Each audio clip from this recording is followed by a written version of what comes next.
اور بین الاقوامی تعاون، خاص طور پر معلومات کے تبادلے اور کم از کم ٹیکس کے معیار مقرر کرنے میں وہ کلیدی حیثیت رکھتا رہے گا۔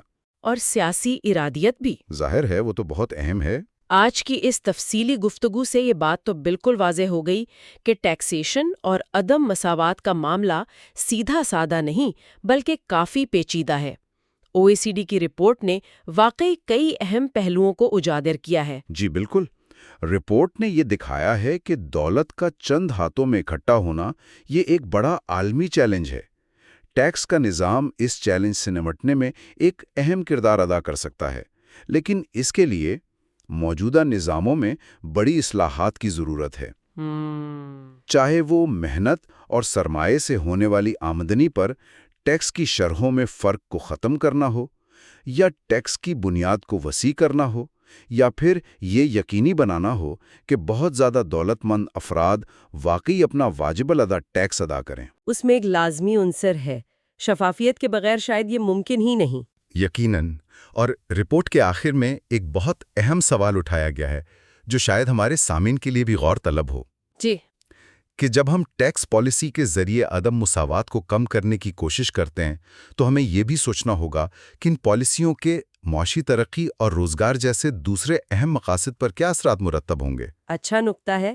کیا ہم ایسے ٹیکس نظام بنا سکتے ہیں جو منصفانہ بھی ہوں اور معیشت کے لیے بھی اچھے ہوں، اور انہیں مختلف ممالک کے منفرد حالات، ان کی انتظامیہ صلاحیتوں اور سماجی ترجیحات کے مطابق کیسے ڈھالا جا سکتا ہے؟ یہ وہ سوالات ہیں جن پر مستقبل میں مزید تحقیق اور غور و فکر کی ضرورت ہوگی۔ ایک بہترین نکتہ جس پر ہم اپنی آج کی گفتگو ختم کر سکتی ہیں، یہ سوچنے کے لیے کہ انصاف اور ترقی کے درمیان توازن کیسے قائم کیا جائے۔